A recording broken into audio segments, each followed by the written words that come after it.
Sean todos bienvenidos a un episodio bonus de Random Responde. Para los que aún no conozcan esta sección, esta es una serie de podcasts en las que normalmente hablo sobre películas o series solicitadas por mis colaboradores en Patreon o los miembros pagados del canal. Sin embargo, la razón por la que este es un bonus es porque esto no lo solicitó nadie en específico, sino que más bien yo por mi propia cuenta decidí utilizar este formato para hablar sobre el tema, ya que me pareció interesante abordar y también pensé de que podría interesarle a varios de ustedes. Porque resulta que hace algunas semanas yo realicé un episodio de Random Responde hablando sobre Hunter x Hunter 2011, pero en esa ocasión mayormente me enfoqué solamente en la comparativa entre la serie de 1999 y la de 2011, analizándola más como una adaptación, haciendo notar las diferencias entre ambas, cuál es mejor en términos de manejo del ritmo, los elementos que faltaron o sentí que faltaron, los aspectos técnicos, la estética, las grandes diferencias que hay entre ambos. Y también para hacer esa revisión, ese comentario, yo solamente revisé unos 30 capítulos, si no me equivoco, que eran principalmente hasta el arco del Coliseo del Cielo, la Arena de los Cielos, que es esa torre gigante en la que se meten Gon y Killua para ganar dinero y pelear un poco, entrenar, y donde adquieren el Nen. Pero varios comentarios me llegaron en ese momento sobre: oye, pero te faltó ver lo más importante, que es el arco de las hormigas quimera, que es justamente el primer arco nuevo, por decirlo así, porque salió en 2013 en la versión del anime, añadido en la versión de 2011, que no estaba en la en la de 1999, porque en la de 1999 solo llegó hasta el final de Grid Island. Entonces, sentí que era necesario darme el tiempo de ver ese arco completo, analizarlo un poco, pensar, darle un poco de vueltas en mi mente, y por eso decidí hacer este podcast especial hablando sobre mis opiniones al respecto. Entonces, esto es el arco de las hormigas quimera en Hunter x Hunter. Ok, para empezar, siento que al ser un arco tan largo, porque dura 61 episodios, lo que es más de un año en anime, si lo ves un episodio a la semana, creo que hay que dividirlo en 3 partes. La introducción, que es cuando Gon y Killua conocen a Kite y empiezan a investigar todo lo de las hormigas quimera, se presentan las primeras hormigas, hay algunas que comen humanos y eso hace de que nazcan las primeras hormigas humanas, empieza a expandirse y a presentarse los distintos personajes. Luego tenemos un intermedio, que es cuando, después de que Gon y Killua tienen que salir arrancando porque no pueden enfrentarse a Pitou, lo cual causa la muerte de Kite. Bueno, técnicamente Kite iba a morir de todas maneras, porque Pitou era extremadamente poderoso. ¿Eso es hombre o mujer? Bueno, creo que el autor en este punto está jugando mucho con las ideas preconcebidas de género, y como son hormigas, bueno, técnicamente todas las hormigas deberían ser hembras, las obreras, pero acá no hay una definición, entonces hay algunas que son notoriamente masculinas, y Pitou, como no tiene funciones sexuales, supongo, es andrógina. Voy a decirle como si fuera un hombre, usando pronombres masculinos simplemente porque es más cómodo. Pero bueno. Ese intermedio causa de que Gon y Killua tengan que salir a pedir ayuda. Bueno, ahí vamos a hablar un poco sobre eso, que es un poco extraño. Pero lo hace enfrentarse a los discípulos de Morel, que es uno de los cazadores que acompaña al presidente Netero en la investigación de las hormigas. Y después de eso tenemos finalmente tendríamos el segmento de conclusión, que es toda la invasión al castillo de Meruem, el rey hormiga quimera, o la hormiga quimera rey, no sé cómo decirlo porque lo dicen en inglés, o sea, yo lo vi con subtítulos en inglés, entonces, bueno, es el rey de las hormigas. Y ahí es todo un segmento bastante largo donde pasan varias de las cosas importantes y se da la conclusión final del arco. Pues bien, partamos con la primera parte. Siento que es extremadamente conveniente que justo terminado lo de Grid Island, que por coincidencia hace de que Gon y Killua vayan donde Kite y no con Jing, porque Jing estableció de que si Gon decidía ir con amigos, tenía que irse dirigido a Kite, que de hecho Gon y Killua le dicen, bueno, pero entonces quiere decirle que tú estuviste en Grid Island. Y la verdad es que él no se acordaba de haber estado en ningún momento ahí, así que fue directamente una modificación hecha por Jing, porque tenía esa extraña idea de que si iba con amigos era porque no se sentía lo suficientemente confiado de ir a conocerlo solo, lo cual es bastante tonto considerando que en Grid Island hace la mayoría de las cosas con un conjunto de amigos. Pero bueno, el punto es de que justo después de eso empieza la investigación de Kite, que es un investigador de bestias mágicas o de animales con características especiales. Igual es raro que haya el concepto de bestia mágica si son todos parte de la naturaleza. Nos muestran incluso un tigre que hace fogatas. Entonces, ¿en qué punto deja de ser un animal normal y es una bestia mágica si todos los animales son así? O sea, ¿cuál es el punto de comparación? Es un poco como lo de Avatar, donde dicen, este es un topo oso. ¿Y qué es un topo y qué es un oso? Es como en Pokémon cuando te dicen, es el Pokémon ratón. ¿Y qué es un ratón? ¿Qué es un ratón en el mundo de Pokémon? Pero bueno, el punto es de que justo coincide con que tiene que empezar a investigar lo de las hormigas quimera, porque se cree de que hay una reina que ha adquirido un tamaño considerable, lo cual lo puede volver muy peligrosa, porque las hormigas quimera adquieren las características de las especies que se van comiendo, lo cual hace una evolución cada vez más grande. Y ahora está haciendo de que, bueno, cuando una de las hormigas que ya es muy grande, que es una mezcla entre algún animal grande y un cangrejo, se come a unos niños o se los lleva a la reina para que ésta se los coma, eso produce las primeras hormigas humanoides. Y eso es lo que termina costándole la vida a las hormigas, o mejor dicho, su unión a las hormigas quimera como especie, porque al adquirir los elementos humanos, eso también hereda su individualidad. Y esto es bastante raro, porque aparentemente desde Colt, que de hecho es un juego de palabras, está Kurt, que es el niñito que es asesinado por una de las hormigas y después comido por la reina, que es Kuroto en japonés, y renace como Colt, Kuroto. Por eso no se lee muy bien cuando se hace el cambio de nombre al occidentalizarlo, pero se da a entender de que es una variación muy leve en el nombre. Y él no recuerda su pasado, pero sí mantiene elementos muy humanos y mezclados con sus características de hormiga, siendo el más fiel a la estructura organizacional que tienen las hormigas quimera, pero también es el que tiene más sentido de compasión, de aprecio por los seres humanos, y que eventualmente es el que se termina rindiendo cuando ya muere la reina, que eso es posterior.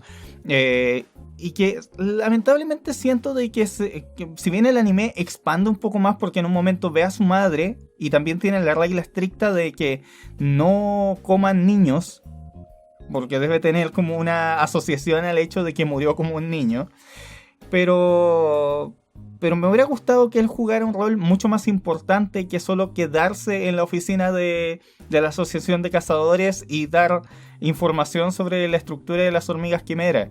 Siento que él debió haber interactuado con el rey un poco más o con alguno de los guardias reales, es ser parte de la pelea. Sé que no es necesario que todos los personajes sean parte del combate para que sean relevantes, pero siento que se pierde un poco la utilidad del personaje después de la construcción que le hicieron al principio. Aunque, claro, es el que se queda encargado de cuidar a spoiler Kite, que... bueno, ahí eso también tenemos que mencionarlo. A ver, voy a mencionarlo de inmediato porque es muy extraño. Se supone que cuando las hormigas quimera, o sea, las hormigas quimera se nos explicita de que todos los soldados o la gran mayoría no se comen a los humanos, sino que se los llevan a la reina y principalmente para que se coma su cerebro, que supuestamente es la parte más deliciosa. También, sobre todo, se nos dice de que los cazadores o los manipuladores de Nen tienen los cerebros más exquisitos. Es bien grotesco eso. Y que por el contrario, las hormigas soldado no pueden comerse los humanos, sino que comen caballos u otros animales. Bueno, el punto es de que muchas de las hormigas posteriores que tienen características humanas renacen al ser comidas por la reina y ser engendradas por la reina. Y renacen como con sus recuerdos o con ciertos elementos asociados a su vida cuando fueron humanos. Y algunos recuerdan completamente su vida como humanos y otros no. Es variable. Pero a Kite, Pito lo mata, le corta la cabeza. De hecho, ese es un shock bastante fuerte porque Gon y Killua tienen que salir arrancando. Gon está muy optimista diciendo: yo sé que Kite va a sobrevivir a esa pelea y que lo volveremos a ver. Y no, está muerto. Nos muestran a Pito sentado en un río o al lado de un árbol y con la cabeza de Kite en su regazo. Y ahí yo pienso, ok, asumamos de que Pito le dio el cerebro de Kite a la reina. Pero después, cuando los cazadores se llaman a Kite, él tiene su cuerpo entero. O sea, se muestra que Pito lo usa como una especie de muñeco para entrenar. Está como con Nen para que ataque como a control remoto. Pero tiene los ojos puestos. Y si te sacan el cerebro, los ojos se saldrían porque están directamente conectados con el cerebro. Entonces, ¿qué? ¿Nen? Esa es la respuesta. El Nen lo hizo. Aparte, cuando muere la reina, justo después de que se muere, Colt revisa y hay una pequeña hormiga quimera ahí que es posterior al nacimiento del rey. Entonces, que la reina está, aparte de estar engendrando al rey, que aparentemente había suspendido todas sus otras funciones, porque ya el rey estaba muy muy grande. Entonces, ¿en qué momento empezó a engendrar en su cuerpo a Kite? Aparte de que el hecho de que Kite renazca como hormiga quimera hace que todo lo que pasa después pierda un poco de sentido. Pero, a ver, quiero retomar el punto anterior. Siento que es demasiado conveniente que Gon y Killua se topen con Kite de forma tan exacta con el comienzo del asunto de las hormigas quimera. Porque perfectamente él ya podría estar entre medio de lo de las hormigas quimera en el NGL. O que por último hubieran tenido un tiempo de interactuar juntos, de que al igual que como intervinieron o sea, que pasaron tiempo con Biscuit mejorando sus habilidades de Nen, que Kite hubiera entrenado. Ahí tendría más sentido todo lo que pasó con Gon después. Pero sinceramente Kite, si bien se nota que es un tipo buena onda y que les cuenta un par de cosas sobre Jing, en realidad él mismo admite que no tiene ninguna necesidad, o sea, no tiene ningún deseo de entrenar a Gon y Killua. Y de hecho, cuando se enfrentan a Pito, él dice: miren, yo no estoy aquí para entrenarlos. Aquí nos estamos jugando la vida, porque somos cazadores. Y claro, eso está súper bien, está entretenido, pero y es totalmente entendible de parte del personaje que es Kite, pero hace de que entonces la conexión que hay entre Gon y Kite sea muy superficial. El punto es que buena parte de lo que pasa después es el cómo afecta la muerte de Kite a Gon, y sinceramente tiene poca explicación. Gon se supone que la razón principal por la que está tan desesperado y molesto por la muerte de Kite es porque es su mentor. Pero él no le enseñó nada. Uno podría decir, bueno, es porque lo ve como la conexión directa con su padre. Y eso es un poco extraño porque yo entiendo de que Gon, toda su motivación se basa en lo mucho que admira el que su padre, que lo abandonó, que admite haberlo abandonado, que su padre que lo abandonó es un gran cazador y eso lo hace soñar con ser tan bueno como él, o ser una persona tan espectacular como él, pero no alcanza una conexión con Kite más allá de eso. Aparte, curiosamente a Gon no le interesa a su madre. O sea, le dicen, bueno, y si quieres saber sobre tu madre, no, es que Mito-san es mi mamá. Y para la visión del mundo de Gon parece que no le cabe en la cabeza la idea de tener dos figuras maternas, así que su mamá no sé, que se la coma los gusanos, porque no le interesa. Entonces, yo me pregunto, ¿de dónde sale esa conexión, ese deseo de vengar a Kite cuando Kite le dice directamente que se están jugando la vida? Claro, está el punto de que Gon se siente culpable porque por el hecho de no reaccionar a tiempo y por el hecho de querer enfrentarse a Pitou cuando Kite le dice que no, eso le hace perder un brazo a Kite. Y entonces él se siente culpable del hecho de que se haya muerto Kite. Pero me hace un poco difícil comprarlo. Pero, a ver, avancemos con los otros puntos por el momento. Sí, un punto que pasa acá es que vuelven a aparecer Pokle y Ponzu. Que yo siento que el anime del 99 le dio una construcción a la relación de Pokle y Ponzu que los hizo como personajes con los que la gente podía empatizar un poco más, porque según entiendo, buena parte de esos rellenos eran cosas sugeridas por el autor. Pero acá, bueno, como yo dije en el podcast sobre Hunter x Hunter 2011, prácticamente no interactúan con Pokle, así que resulta un poco raro que se despidan de él como si hubieran sido amigos durante todo el examen. Y acá se nota que hay una pseudo relación con Ponzu porque están trabajando juntos, siendo que casi no los vimos interactuar nuevamente en toda la serie del 2011. Y brutalmente se mueren los dos. Y claro que juegan un papel súper importante en dar a conocer los efectos de las hormigas quimera. Y también, bueno, eso lo hace Ponzu. Y Pokle indirectamente lo logra o sea, él directamente no hace nada, pero sí ayuda involuntariamente a que las hormigas quimera adquieran el Nen, lo cual las hace extremadamente peligrosas. Aunque ya se había establecido de que algunas ya tenían Nen de antes, entonces lo que sí ayuda porque como Pitou puede controlar el cerebro, le hace explicar cómo se usa el Nen. Y ese es uno de los puntos más importantes del cómo cada uno empieza a desarrollar poderes cada vez más complejos y el cómo se vuelven cada vez más peligrosos. Y varias cosas que hacen tienen directa relación con el uso del Nen. Así que la participación de Pokle, aunque sea como víctima, fue muy relevante.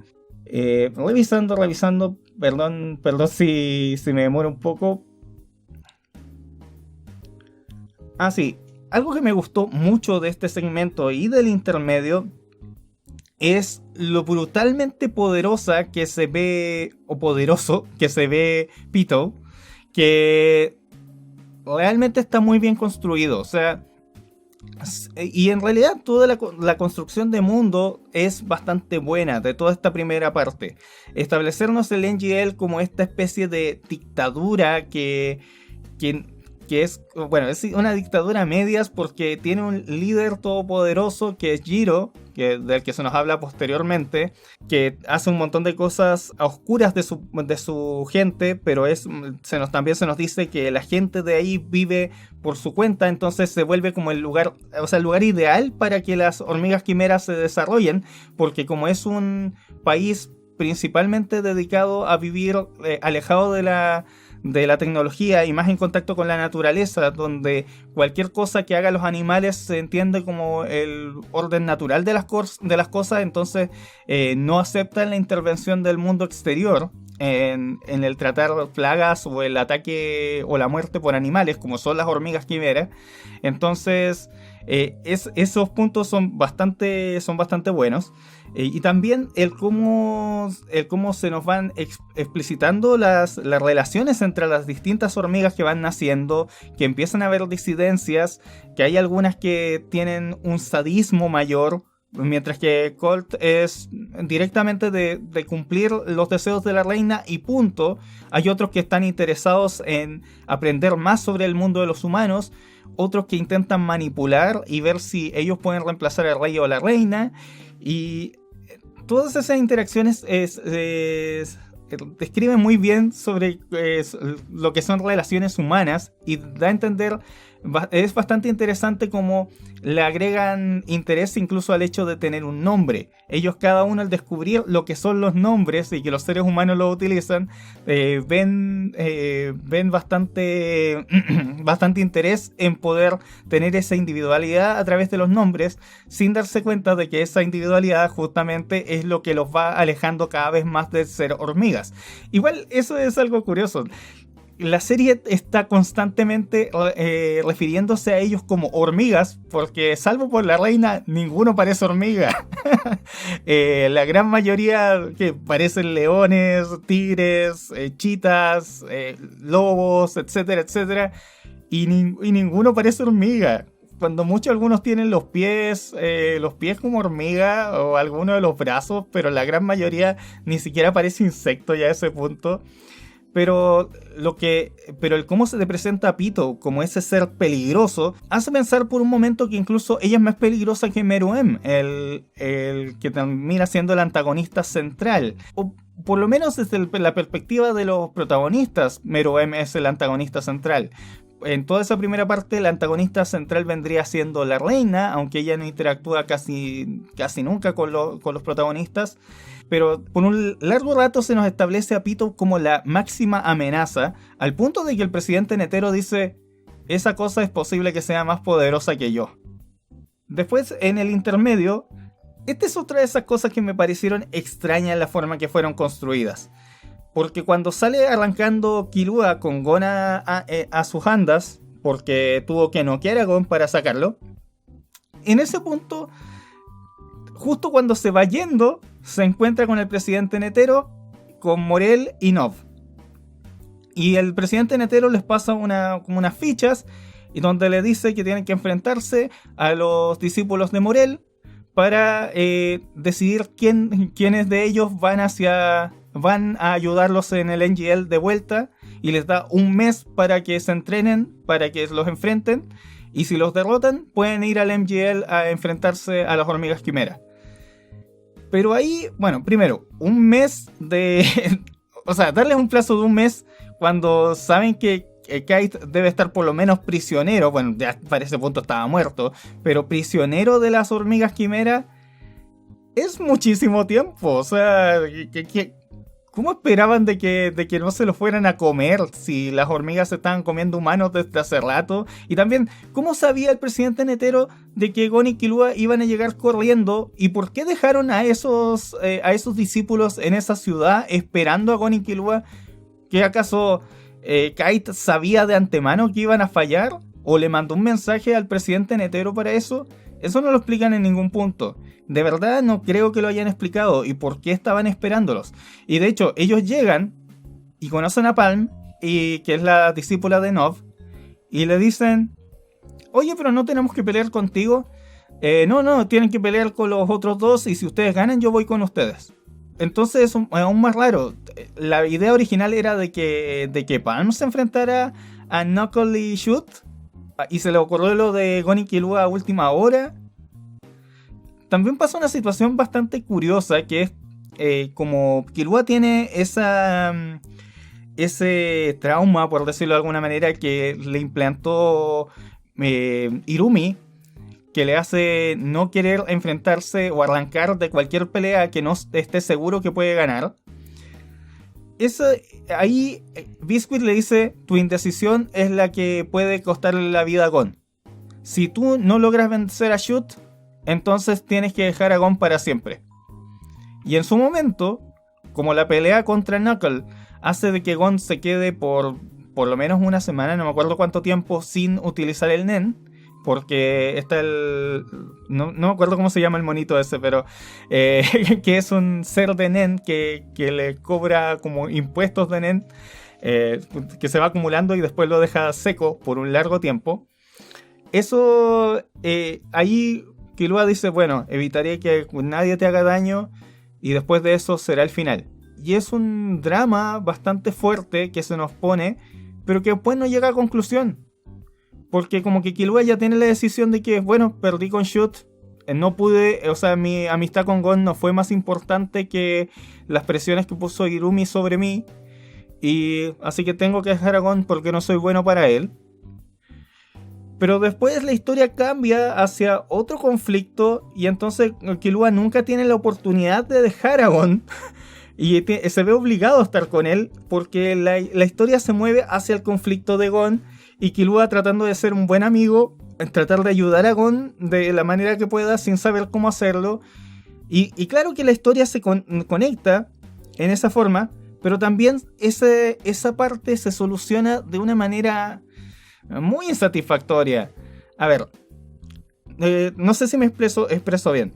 Resulta de que en su momento se nos había implicado de que esa presión que sentía Killua, que siempre le salían las imágenes de Irumi en su mente, recalcándole de que no, tú tienes que hacer caso a tu familia, tienes que respetar a tu familia, no eres capaz de enfrentar a alguien así o vas a terminar muerto, tienes que escapar, no puedes enfrentarte contra alguien que no estés seguro de que puedes derrotar, no puedes, y eso lo aterraba.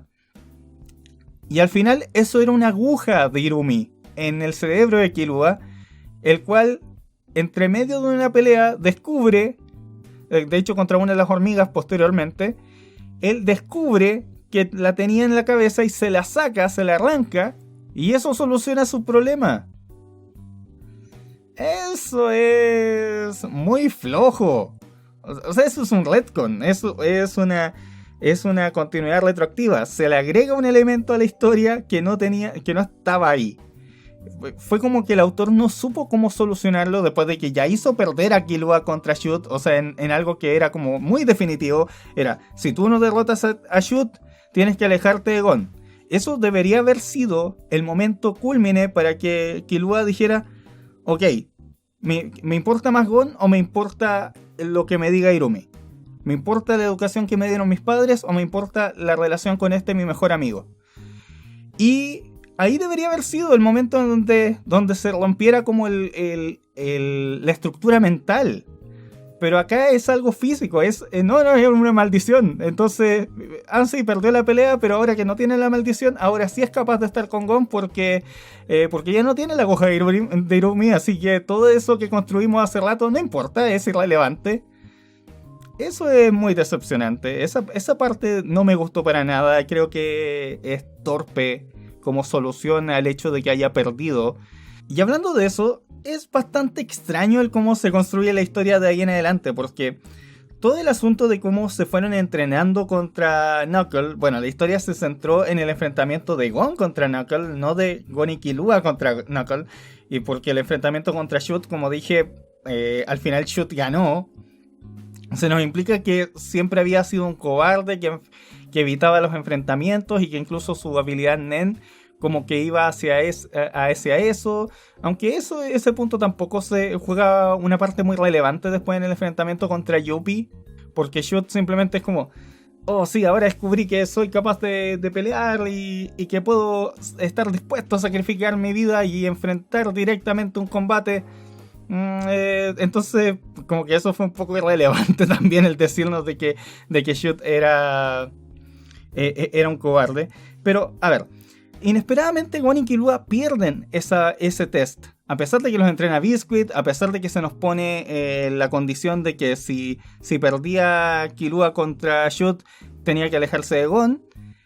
Pero de todas maneras, a pesar de que pierden ese enfrentamiento, ellos de todas maneras son enviados, o mejor dicho, terminan formando parte del equipo que enfrenta a las hormigas quimera en la parte final.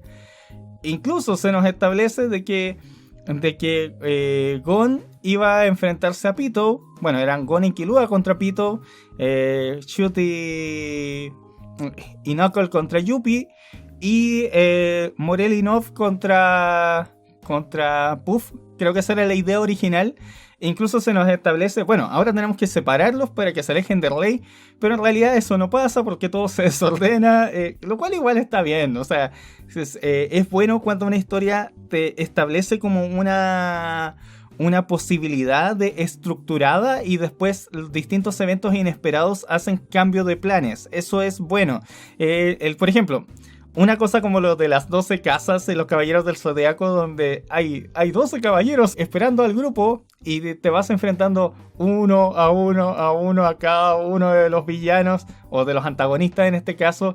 Eso es un poco predecible y aburrido. Y claro, en los propios Caballeros del Zodiaco hacen de que no sea así. Y entonces hay situaciones como lo de la casa de Géminis, donde Yoga es mandado a la casa de Libra. Y después pasa lo de la casa de Libra.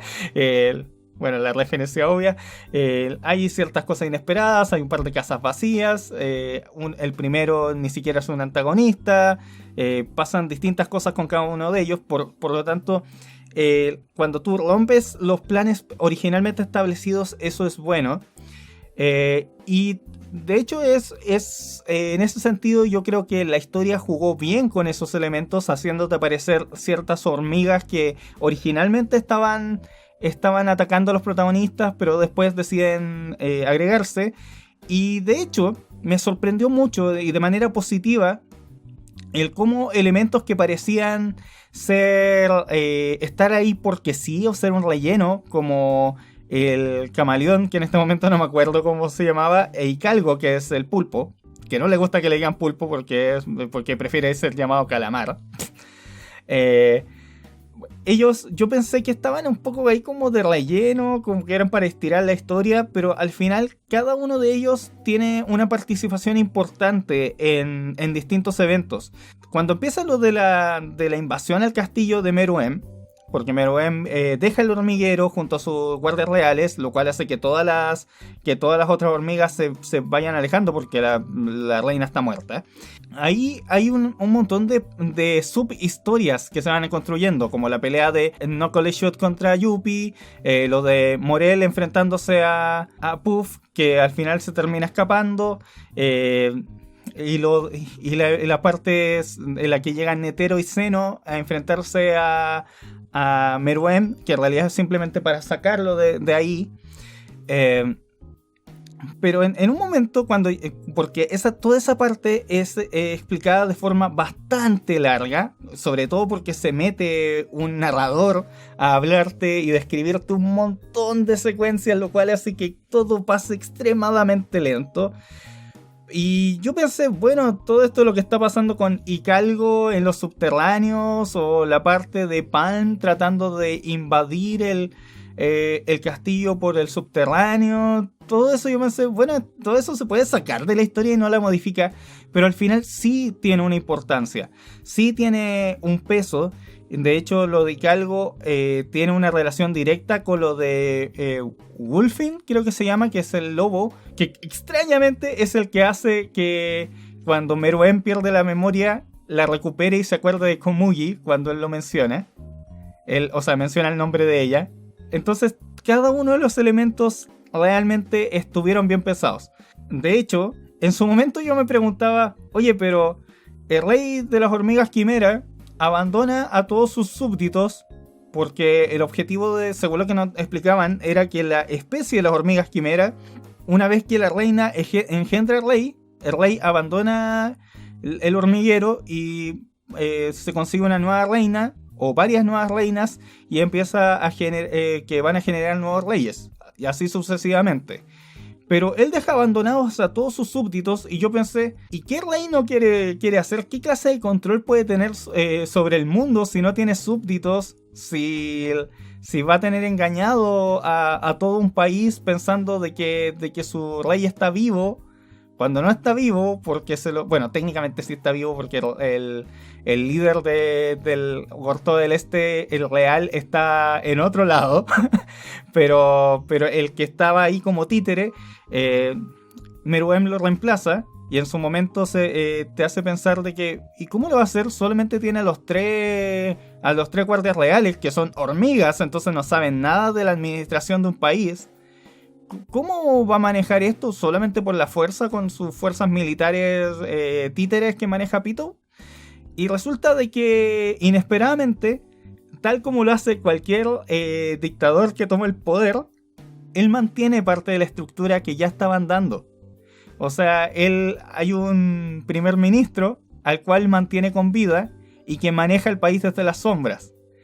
Eso fue muy inesperado y se relaciona posteriormente con lo que pasó con Palm. Ahora, yo nunca entendí muy bien cuál era el plan de Palm. O sea, la idea de ella era como de infiltrarse como una de las concubinas del primer ministro. Y de ahí la idea era como que salir a la superficie y encontrar alguna forma de llegar para crear una distracción o enfrentarse a Rey, pero... o simplemente espiar y después arrancar. Eso nunca me quedó muy claro porque es como... No, y Palm está ahí, pero no sabemos si está viva o está muerta. Entonces, ¿para qué estaba ahí? Pero a la larga todo empieza a conectarse bien. Lo que sí, no se suponía de que los humanos que reencarnaban como hormigas quimera era porque la reina se los comía y al nacer como huevos retenían parte de sus memorias. Pero ahora resulta de que Yuppie, Pito y Puff tenían sus propios como huevos sin necesidad de tener una reina, donde podían meter seres humanos con Nen para convertirlos en hormigas quimera. ¿Por qué o para qué? ¿Y cómo? O sea, siempre pudieron hacer eso. ¿Era necesario que Palm obtuviera esos poderes? Claro, eventualmente esos poderes terminan siendo súper importantes en la parte final de la historia. Pero me parece muy al azar el hecho de que encontraran esa manera de convertirla en hormiga quimera sin que se la comieran las hormigas antes, cuando estaba todavía la reina.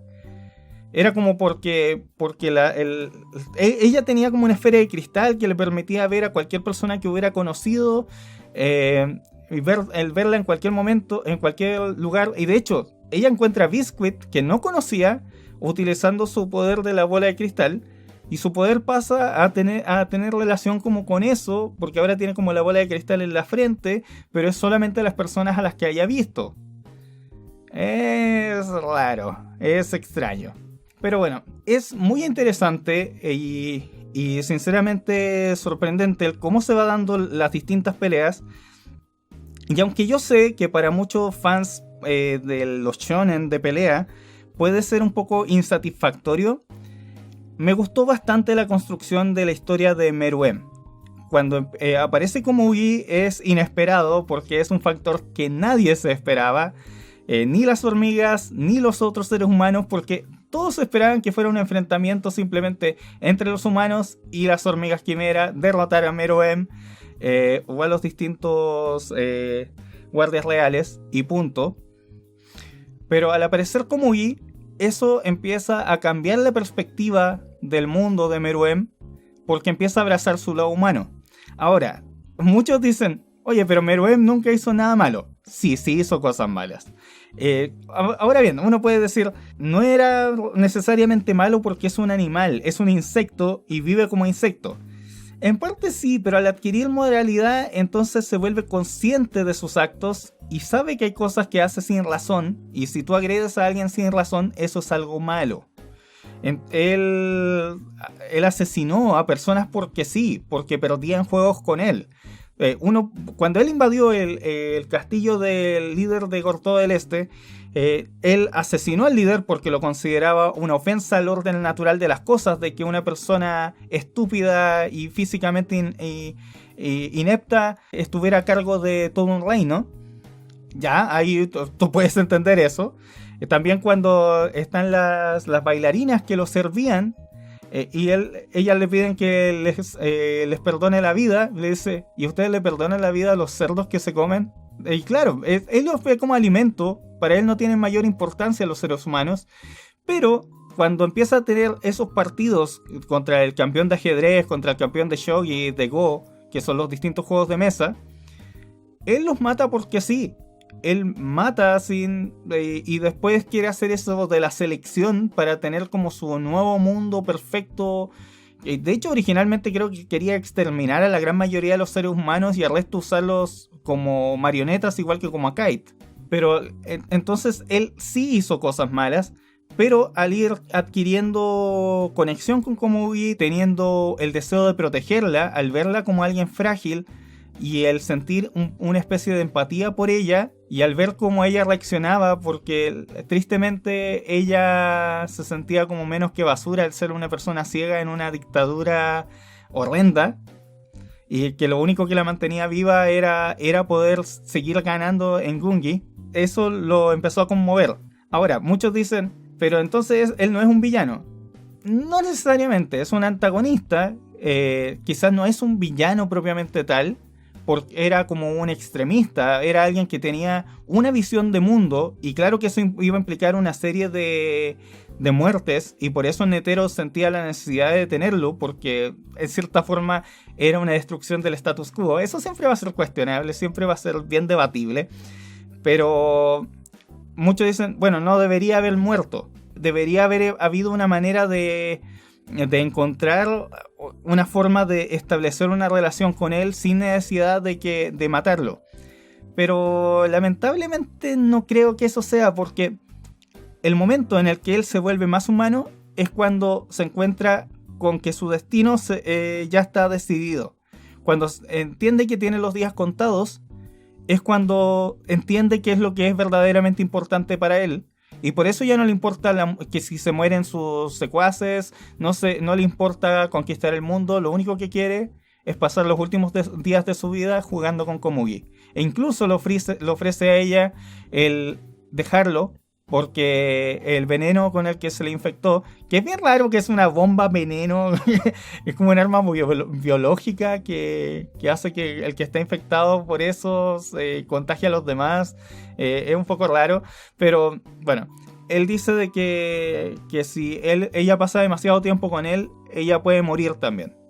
Y es muy triste que a ella tampoco le importa, porque siente que es la única persona que le ha expresado cariño, que le ha hecho sentir validada, que le ha dado un sentido a su vida. Eso me hace pensar qué triste que debe ser la relación que tiene con sus padres y sus hermanos, porque ella era la que llevaba probablemente el dinero a su casa. Entonces nadie la valoraba en su familia, para sentir que solamente se sentía valorada jugando con el rey, con Meruem. Pero sí debo admitir que esa parte es muy bonita, es enternecedora. Y claro que puede ser un poco decepcionante para los fans de que después de que él absorbió los poderes de Puff y de Yuppie, se volvió un ser casi invencible. Después de la fuerte y espectacular pelea que tuvo con Netero, que no se enfrentara nunca a Gon, que nunca se enfrentara a Killua, que no fuera toda la asociación de cazadores a enfrentarlo, sobre todo Jink. Podría haber sido interesante ver de qué es capaz Jink. No, él fallece de una manera bien extraña después de la pelea con Netero. De hecho, por el hecho de haber matado a Netero, que él queda envenenado. Pero creo que lamentablemente, si él no hubiera sabido de que tenía que morir, su conversión a la humanidad no hubiera sido completada. Porque mientras que seguía peleando con Netero, mientras que todavía tenía sus recuerdos, todavía valoraba a Komugi, pero todavía tenía como prioridad principal el conquistar el mundo, el ser el rey del mundo, él tenía pensado reestructurarlo a su imagen, a la estructura que él consideraba la más justa, o la ideal. Entonces, lamentablemente, como era un ser tan difícil de derrotar y tan difícil de controlar, lamentablemente esa es la única forma en la que su historia podía terminar, con él falleciendo, y afortunadamente falleció feliz. Es bien, a ver, ¿cómo podría decir? Es bien arriesgado de parte del autor plantear de esta manera un antagonista, pero eso es lo que lo hace tan bueno, tan destacable. Porque es fácil llegar y matar al villano. Es en términos estructurales de una historia. Pero por otro lado, mientras que este monstruo, entre comillas, se iba volviendo humano, este es un paralelo que todo el mundo ha hecho en realidad.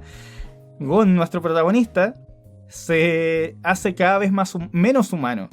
Y yo insisto, es muy cuestionable el que Gon haya adquirido ese shock en su personalidad, ese quiebre en su personalidad por el hecho de que hayan matado a Kite o que lo hayan dejado en ese estado deplorable que él consideraba todavía como reversible. Claro que tenía razones para odiar a Pitou, y la razón por la que estaba tan furioso con él era porque al ver que Pitou no era un 100% un monstruo, porque estaba curando a una niña, a Komugi, y estaba herida en ese momento, eso lo consideraba como una traición a su forma de ver el mundo, porque para él había gente mala y gente buena. Pero, ¿y qué pasa con Hisoka? Hisoka asesinó a un montón de gente gratuitamente, y Gon, a pesar de que le asusta a Hisoka, se lleva bien con Hisoka, le parece interesante Hisoka como rival y como persona. Killua es admitidamente un asesino profesional. Asesinó a sangre fría a otro asesino, pero asesinó gente y admite haber asesinado gente. Y a Gon le parece, qué cool. Entonces, ¿por qué se siente tan traicionado al ver que Pitou asesinó a Kite? Con quien no tenía ninguna conexión emocional, porque Kite no había tenido ningún interés en entrenarlo.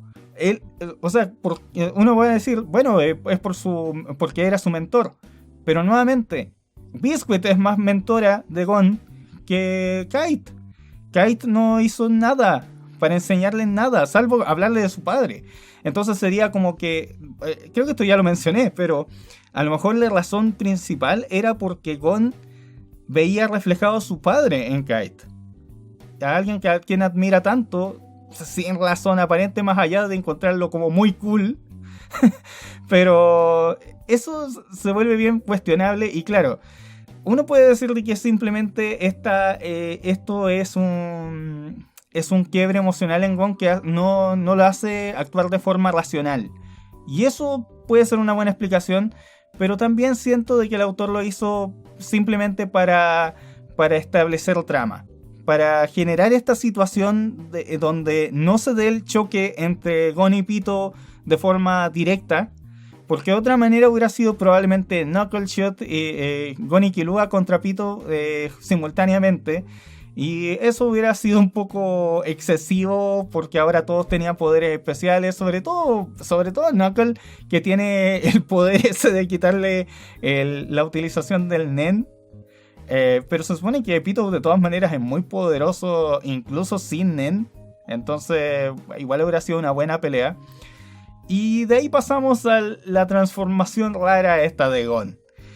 Cuando finalmente Pitou lo hace llegar donde Kite y le admite de que está muerto, Gon experimenta una transformación tipo Super Saiyajin. Bueno, no es el Super Saiyajin, pero se vuelve alto, musculoso, y que sinceramente salió completamente de la nada.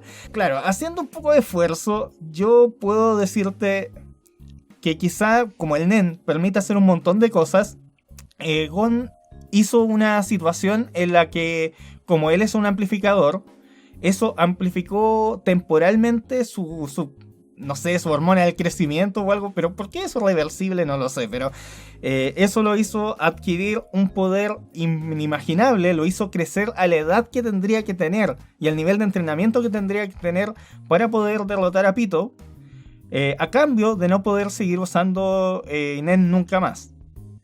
Pero también esa parte es bien difícil de tragar. O sea, ahí es una de esas cosas que se suele hacer en el manga y el anime. Es como te eliminas la coherencia lógica por hacer un momento cool.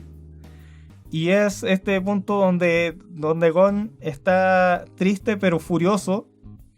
De hecho, tiene un momento ahí de... Eso es... A ver, la construcción de esa parte en términos de dirección es bastante buena. O sea, te hace sentir de que todo lo que está pasando es terrible, que es un momento sumamente tenso, que Gon tiene esa mirada vacía donde le corren las lágrimas, pero después hace pedazos a Pitou.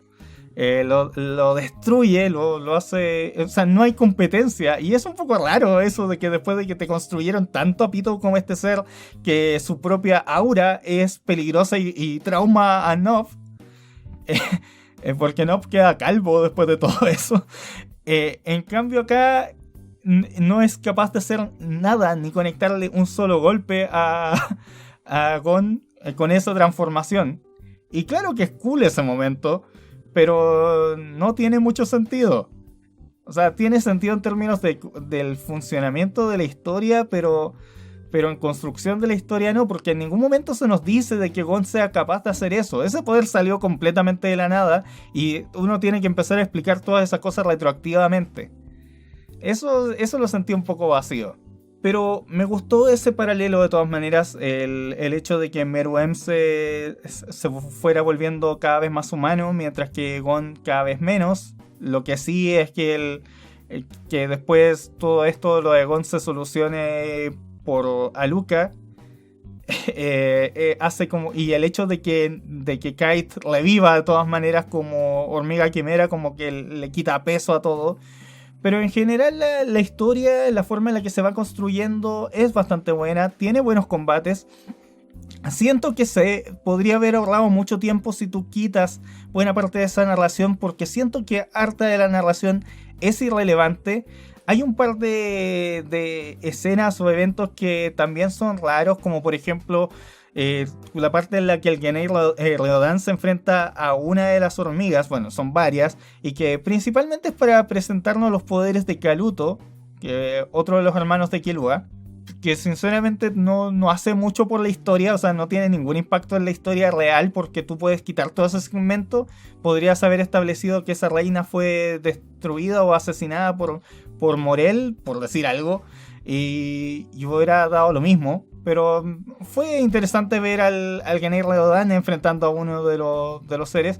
Y lo extraño es que hay algunas de las hormigas que se desplazaron para otro lado diciendo que iban a buscar hembras con las que reproducirse. Ok.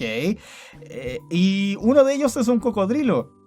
Y ese cocodrilo lo vimos irse por el mar y nunca más lo volvimos a ver. ¿Qué pasó con ese? También había un koala que parece que era una reencarnación de un gángster y que mata a un par de seres humanos, pero que después no deciden irse del hormiguero y se quedan con Colt, y después se va a la asociación de cazadores. Esos elementos como que sí quedaron sobrando, son pequeñas cosas que yo creo que el autor tenía más planes para hacer con ellos en su momento, pero que después no les quiso dar más vueltas, porque la historia ya de por sí era suficientemente complicada. También me parece que el autor yo creo que se arrepintió de los nombres que le puso a los guardias reales, porque, a ver, Neferpitou, todo el resto de la historia le decían Pito, Shia Puff, la mayor parte de la historia le decían Puff, y a Menzutu Yupi lo terminaban llamando Yupi. Entonces, ¿por qué no le puso esos nombres en primer lugar? O sea, es como, no sé, porque es como que a Roberto le digan Robert, o no sé, a Nicolás que le digan Nico. Pero pero siento que ¿y para qué les pusieron esos nombres si no los iban a repetir por complicados? Sobre todo Mentutu Yupi. pero esos son detalles menores. En general, como digo, salvo por la narración, salvo por las conveniencias argumentales extrañas, no me gustó mucho el personaje de Palm. Creo que es extraño como fue. Creo que querían hacer cosas chistosas con ella más que aportar demasiado a la trama, pero fuera de eso creo que es un muy buen arco. Creo que tiene muy buenos elementos. Creo que es arriesgado, pero que funciona la parte final con Meruem. La pelea con Netero es un poco extraña, en el sentido de que nos construyeron demasiado a Netero para matarlo al final, y es como que no sé si hubiera sido tan relevante el mostrarte toda la historia de Netero si lo vas a mostrar, o sea, si solamente lo vas a matar, porque igual hubiera sido un anciano cool que es muy poderoso. No sé si eso realmente aportaba mucho a la historia. Supongo que aporta a la significancia que tiene él para la asociación de cazadores posteriormente. También está lo de Jiro. Jiro era el líder de NGL, que se nos da toda una construcción de su historia, del cómo llegó ahí, de la vida horrible que tuvo con su padre, y es la motivación para Gulfin después de encontrárselo. Se supone que reencarnó como hormiga quimera, pero si es por eso mejor hubiera arrancado y punto. Esa parte quedó como sobrando y supuestamente según el autor eventualmente se conocerá con Gon. Insisto de que la parte de Gon ahí como traumado puede tener ciertas justificaciones, pero no me termina de cuajar completamente. A lo mejor hubiera sido más interesante que Pito hubiera tenido alguna posibilidad de contrarrestar un poco el ataque de Gon, pero supongo que ya la historia se había alargado demasiado y era una forma de resaltar lo mucho que se había vuelto poderoso con ese aumento de poder inesperado. Pero sobre todo la historia de Komugi y Meruem creo que es buena, creo que es entretenida, creo que deja una sensación de satisfacción al final por el personaje, por los dos, y es una forma inesperada de acabar el arco y de solucionar el problema. Finalmente, creo que este arco puede verse como una etapa de experimentación en lo que se refiere al resto de la serie y al trabajo del autor en general, porque siento que el autor como que quiso utilizar esta historia para explorar varios conceptos, varias ideas y jugar de formas creativas con el Nen y con la utilización de distintos personajes, poniendo en segundo plano la historia central de Hunter x Hunter. Claro, tiene varios eventos que son muy importantes en la historia central, como por ejemplo la muerte de Netero, lo cual da paso a la siguiente etapa de la serie, que es la votación del presidente de la Asociación de Cazadores, y el conflicto entre Gon y Killua es importante. Es algo que realmente tiene una incidencia en la trama, pero siento que son como personajes secundarios de su propia historia. Porque aquí se pone mucho más énfasis en Meruem, en los guardias reales, en Nob, en Morel, Knuckle. Todos estos personajes tienen un desarrollo bastante más amplio, lo cual contrasta un poco con la presentación de otros personajes en los arcos anteriores. Claro, se establecían ciertas historias, ciertos conflictos, nos mostraban lo que pensaban y lo que sentían ciertos personajes en los arcos anteriores, pero en general eran complementarios a la historia del arco y no el foco central de este, que es lo que pasa acá. De hecho, buena parte de los sucesos no tienen mucho que ver con las acciones de Gon y Killua, sino con otros personajes que, claro, están relacionados a ellos. Pero incluso si tú quitas el conflicto de Gon y Killua de la historia, tú podrías construir esta misma historia sin esos personajes en un mundo distinto y funcionaría de todas maneras. Claro, habría que hacer varios cambios, pero tú podrías establecer esta misma historia de manera aislada.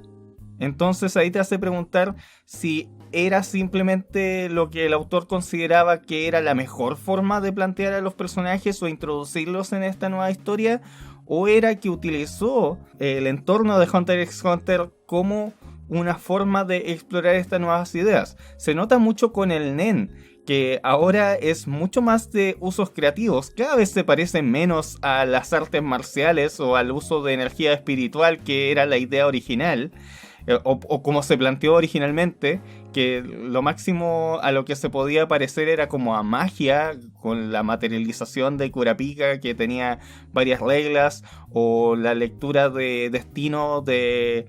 no me acuerdo cómo se llamaba la chica, pero del apellido de la familia Nostrade.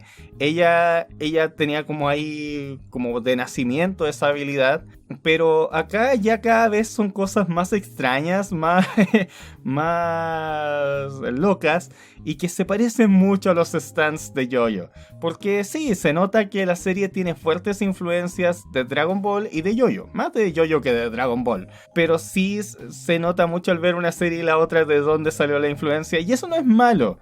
Pero siento que el autor como que quería adentrarse mucho más en eso, ver qué se podía lograr con estos nuevos personajes, y por eso quizá es que ciertos detalles no terminan calzando, o incluso Gon y Killua se terminan sintiendo como personajes secundarios de su propia historia. Y Bueno, y obviamente Leorio y Kurapika no aparecen más en este periodo, aunque no necesariamente eso es algo malo, pero considerando lo largo que fue el arco, sí resulta un poco incómodo para los fans que de verdad se preocupaban por esos personajes. Pero en general creo que es un buen arco, aunque siento que la historia debe enrielarse ahora al desarrollo de la relación de Gon y Killua y los planes que tenga el autor para ellos. Pero como experiencia estuvo bastante buena y en ese sentido diría que es un muy buen arco y que de verdad disfruté. Eso es en general lo que pienso sobre el arco de las hormigas quimera. Esto se me hizo extremadamente largo, fue como una hora prácticamente hablando, pero espero que les haya sido entretenido, interesante. ¿Qué piensan ustedes al respecto? Quiero que me lo digan en los comentarios si es que les interesa conversar sobre el tema. Como digo, disfruté mucho el arco de todas maneras. Hubo algunas partes, como digo, que se me alargaron mucho, pero no quiero alargar tampoco mucho más este podcast, así que nos vamos despidiendo.